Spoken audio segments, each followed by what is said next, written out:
Ar bandėte kada įsivaizduoti, kaip galėtų atrodyti post-apokaliptinis Las Vegas miestas? Greičiausiai ne, bet pabandysiu nupiešti jums paveikslą.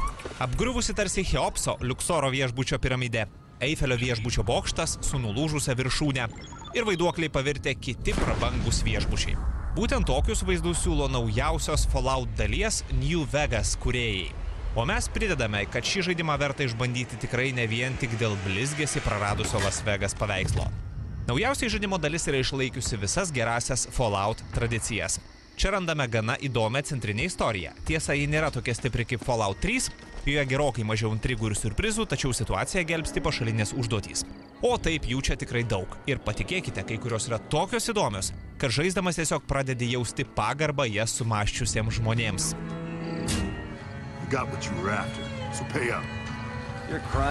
Žaidime New Vegas yra gausų personažų. Čia yra tokių veikėjų, kokių nepamatysite ne viename Davido Lyncho filme. Zombiai su savo utopinėmis svajonėmis, neįtikėtinas paslaugas siūlantis robotai, apgriuvusiose Las Vegas kazino įsikūrusios bendruomenės. Daugelis veikėjų tarsi nužengė iš neįtikėčiausių fantastinių romanų.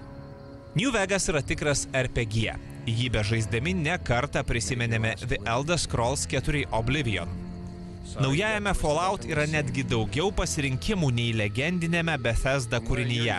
Čia užduotis galite įveikti keliais būdais, kurie priklauso ne tik nuo jūsų pasirinkimo, bet ir nuo paties herojaus išsivystymo, jo kalbos įgūdžių, santykių su aplinka.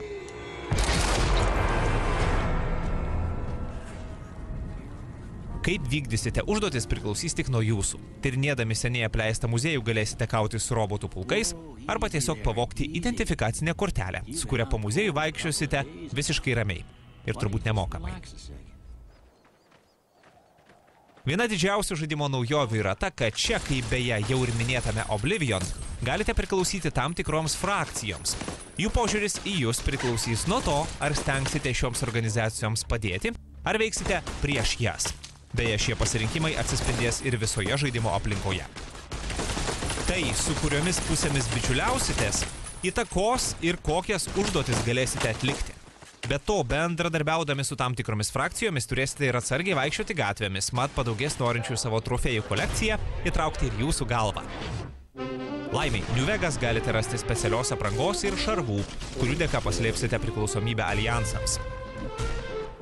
Tiesa, buvimas frakcijose atneša ir daugybę gėrio. Vykdydami užduotis gaunate patirties, naujos ekipiruotės pinigų. Ar tiesiog gatvėje kas netikėtai įteiks nudobtą iguaną. O tai juk delikatesas.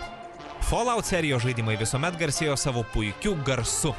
New Vegas trankios šokių muzikos nebus, tad teks klausytis propagandinių radio stočių. Tačiau tokia ta Fallout atmosfera. O ją dar labiau sustiprina puikiai įgarsinti žaidimo personažai, nuo kurių balsų kartais net šiurpas nugarą nueina.